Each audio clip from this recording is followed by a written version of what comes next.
Assalamualaikum warahmatullahi wabarakatuh. Tabi pun.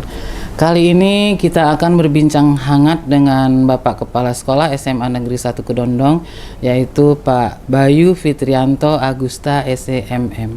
Langsung aja Pak, silakan Pak diceritakan dulu pengalaman sekolahnya, kemudian pengalaman pekerjaannya. Silakan Pak. Ya, Assalamualaikum warahmatullahi wabarakatuh.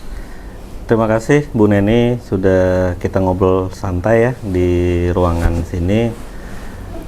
Kalau untuk menceritakan diri saya, ya intinya, kalau saya kelahiran di Pelaju 10 Agustus 80, besar di Palembang, lalu pendidikan SD juga di Pelaju, lalu SMP, SMA saya hijrah ke Jawa, terutama di Kota Magelang SMP-nya, lalu SMA kita di Jogja, sampai kuliah juga di Jogja, di salah satu kampus ya, di Bulak Sumur, di Fakultas Ekonomi Gadjah Mada. Lalu setelah lulus mencari pengalaman karena saya juga suka di entertain, suka ya namanya masih masa muda lah, nyari pengalaman di kapal pesiar, artinya juga di media, sampai akhirnya walaupun saya ekonomi murni, nggak tahu karena garis tangan, artinya saya jadi guru, artinya bermula di guru jadi PNS itu 2010. Iya, 2010 SK pertama kali saya di SMK Sukoharjo di Pringsewu. Lalu membantu juga di SMA Negeri 1 Banyumas, di sana sebagai guru ekonomi. Akhirnya sampai ya kurang lebih 10 tahun lah saya di Sukoharjo dan di Banyumas terutama. Lalu ikutan ikutan seleksi juga, setelah itu uji kompetensi, akhirnya ya lulus untuk menjadi kepala sekolah dan ditempatkan di SMA Negeri 1 Kedondong ini di Pesawaran. Jadi pertama kalinya saya menginjakkan kaki di bumi Pesawaran, khususnya di SMA Negeri 1 Kedondong. Ya awal mula di sini saya masuk waktu zamannya Covid, jadi merasa kepala sekolah tanpa siswa artinya. 2000 bulan akhir Maret dan awal April, dan itu kebetulan juga pas bulan puasa saya ditempatkan di sini.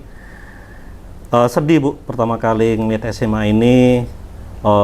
Untuk pendidikan anak-anak di SMA Negeri 1 Kedondong ini, ya mohon maafnya kok ya gini amat. Ini saya lihat sejarahnya, ini sekolah tertua khususnya di Pesawaran, berdiri tahun 80, seusia saya kan, berdiri tahun 80 sama. Ini saya lahir gitu loh.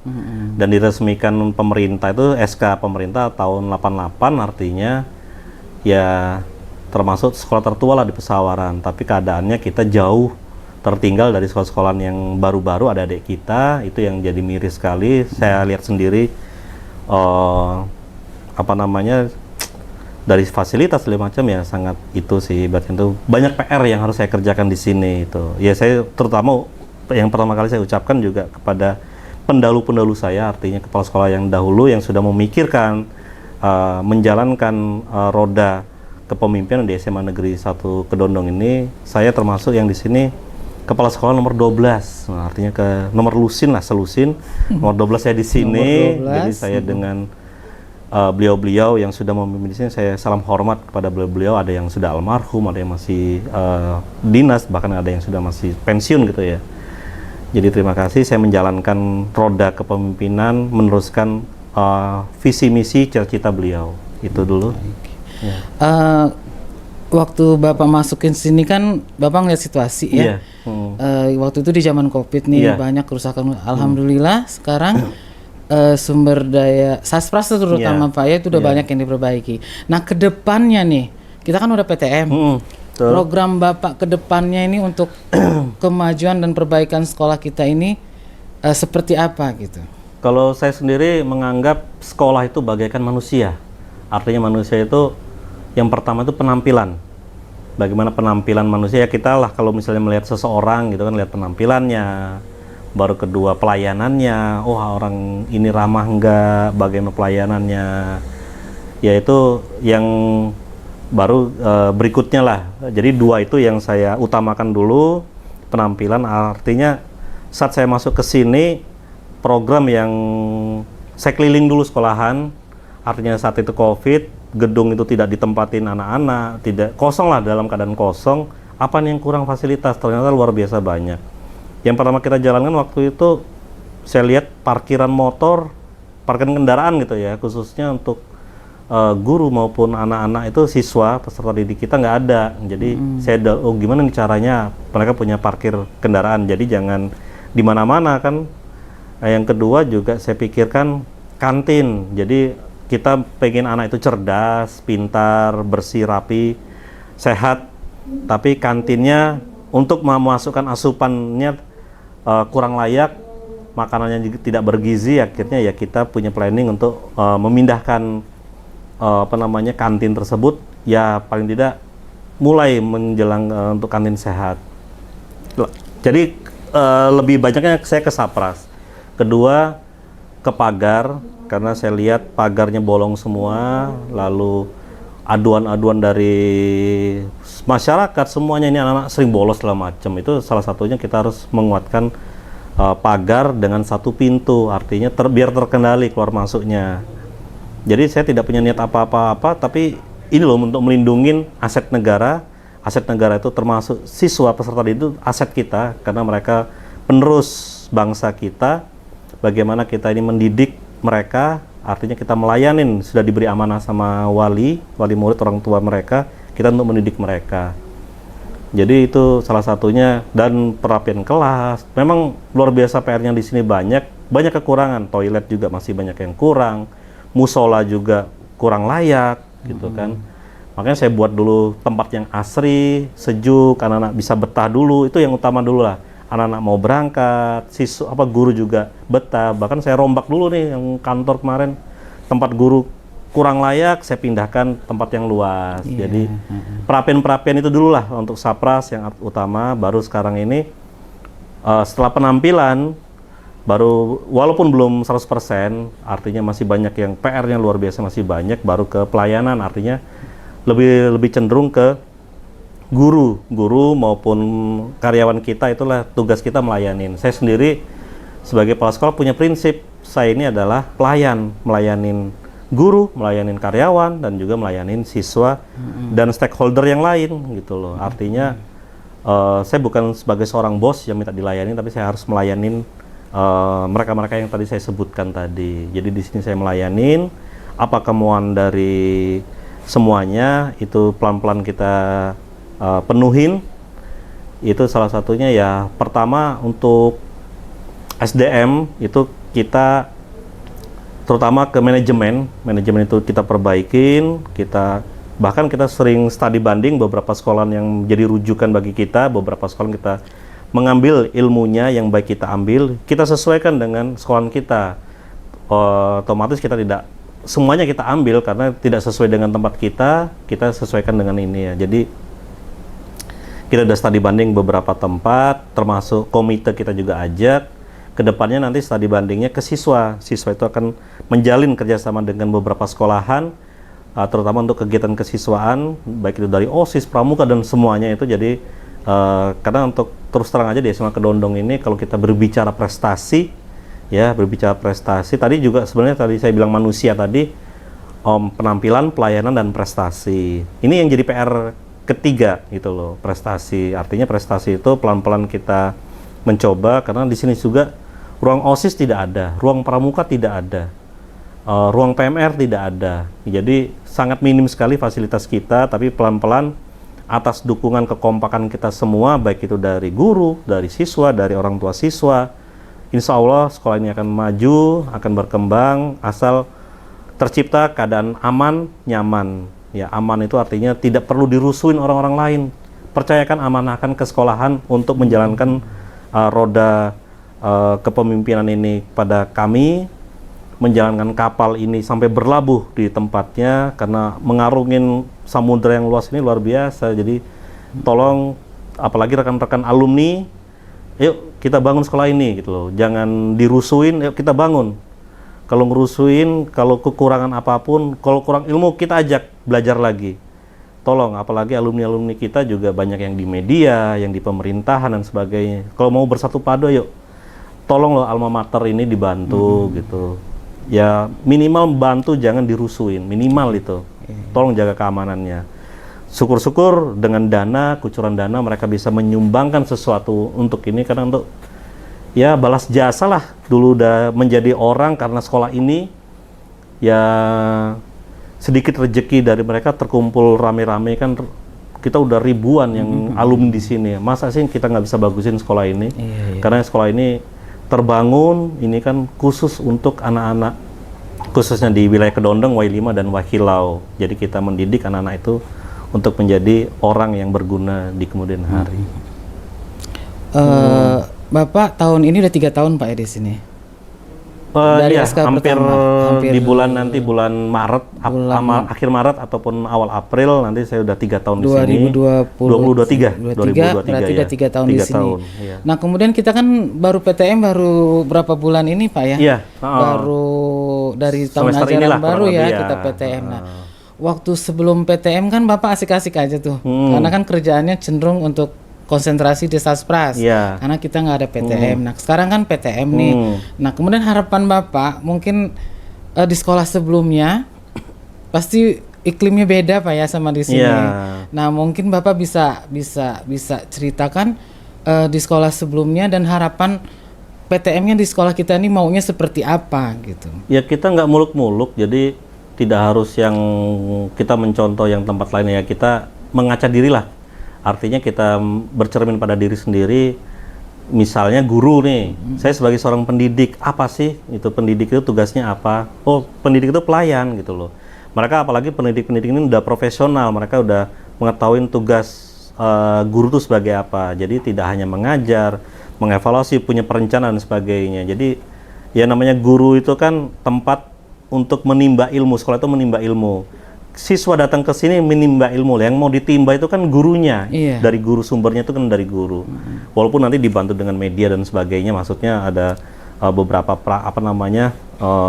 terserah guru lah nanti gimana, mereka udah paham. Saya kira saya tidak mau menggurui, karena guru itu orang-orang pintar, orang cerdas, mereka udah tahu cara-caranya.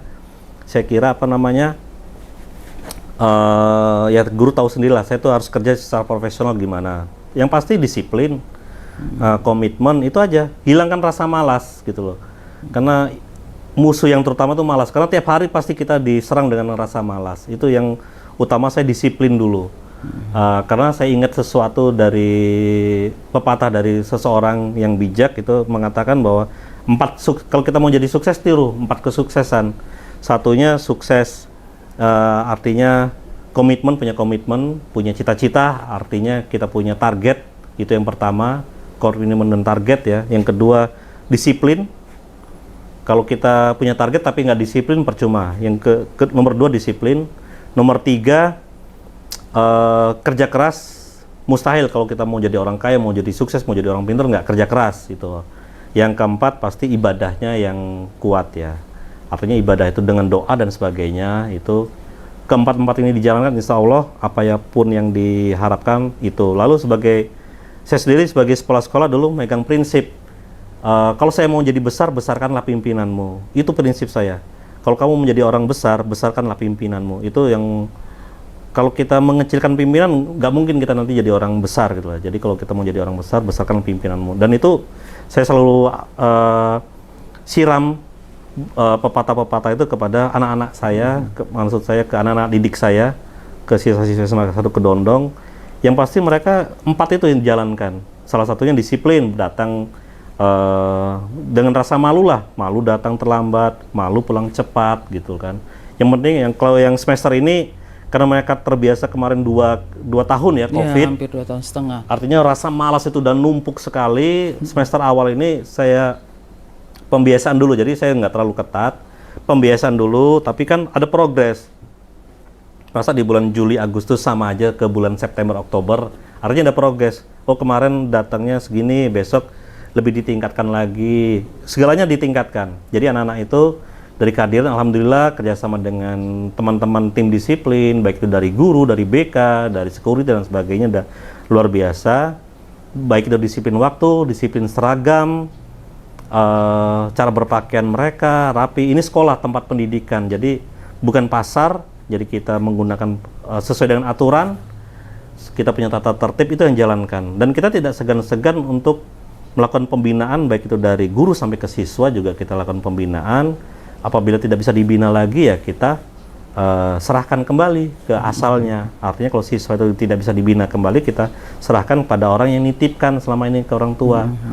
Dan di kelas yang penting duduk dulu lah. Artinya kalau kita bicara tentang prestasi tadi, saya kembali lagi ke tadi, prestasi untuk akademik kita belum bicara bermimpi ke sana, walaupun ada impian, tapi yang pasti secara yang lainnya ekskul kita coba-coba pelan-pelan, karena yang pengen saya bangun awal itu mental anak-anak, itu mental dari rasa malu, mental tidak percaya diri. Karena kita sekarang ini kan guru saat ini beda dengan ngajar zaman dulu, ngajar generasi X, Y, generasi booming, baby booming dan sebagainya, itu beda. Sekarang generasi alpha ini udah luar biasa, beda secara psikologis, beda dengan anak-anak, dengan usia kita, dengan kita itu jangan disamakan, beda, mereka beda zaman.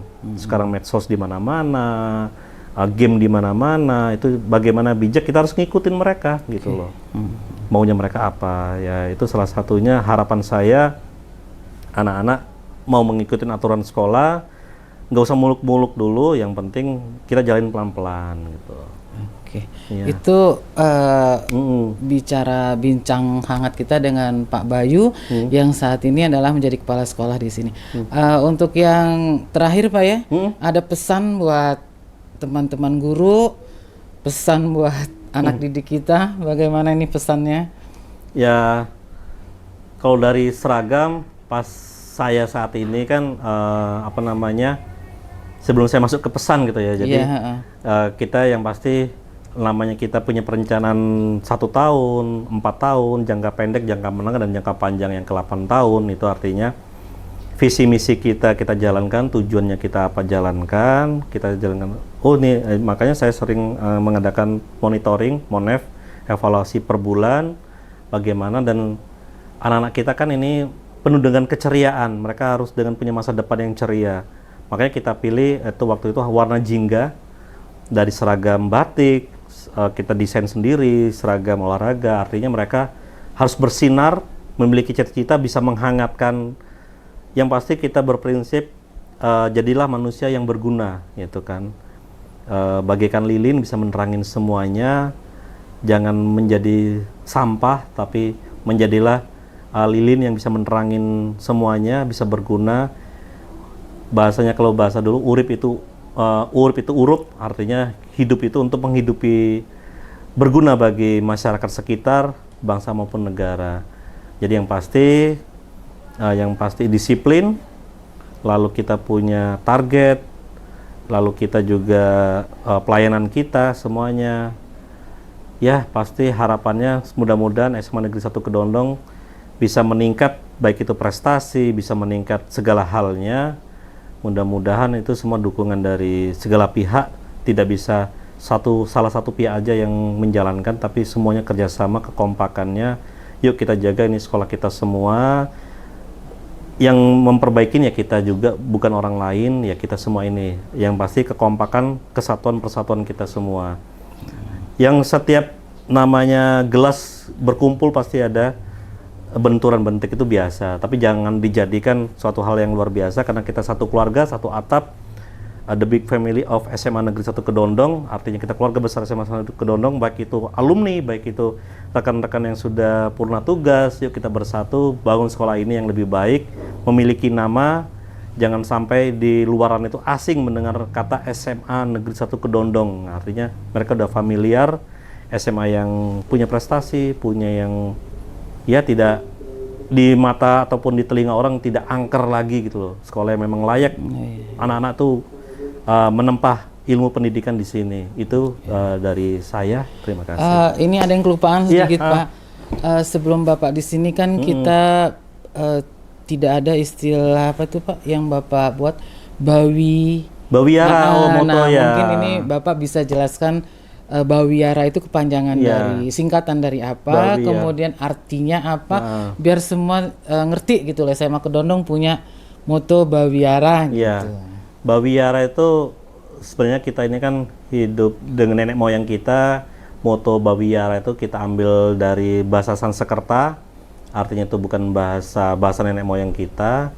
Dan di mana-mana, baik itu di instansi, baik dari TNI, Polri dan sebagainya, itu menggunakan bahasa Sanskerta. Itu Badrika Wistara, ianya saya agak lupa ya, Stari. Artinya bahwa anak muda saat ini harus berani, harus kuat, karena ke depan itu tantangannya luar biasa yang akan dihadapin. Mereka harus kuat, harus cerdas, sesuai dengan visi kita, di mana peserta didik, kita mewujudkan peserta didik yang cerdas, terampil, beriman, yang berpikir secara global. Artinya anak-anak muda sini punya harapan besar ke depan itu menjadi orang-orang yang sukses. Artinya mereka punya percaya diri, mereka sama dengan orang sedunia. Tidak ada bedanya dengan orang-orang yang ada di Amerika, di Eropa, di Australia, maupun dimanapun, bahkan di luar dari Kedondong. Artinya mereka punya percaya diri bahwa saya adalah seorang manusia yang berguna, yang memiliki kualitas yang sama dengan masyarakat dunia. Artinya mereka bisa bersaing secara globalisasi. Itu yang diharapkan dari kita semua, itu cita-cita kita, bahwa anak muda, terutama dari SMA Negeri 1 Kedondong itu, bisa diharapkan dan luar biasa untuk bisa bersaing di kedepannya, masa depan. Bisa bersaing di era globalisasi. Era globalisasi. Gitu ya. Jadi itulah makna dari Bawiara. Bawiara. Asal katanya dari bahasa Sanskerta gitu ya. Jadi walaupun kita posisinya di Lampung, tapi kita punya moto Bawiara, maknanya apa namanya tadi Pak? Bersaing secara, artinya pemuda-pemudi yang kuat, tangguh, cerdas dan mampu bersaing di era globalisasi. Nah, demikian bincang-bincang kita dengan Pak Bayu, kepala sekolah kita.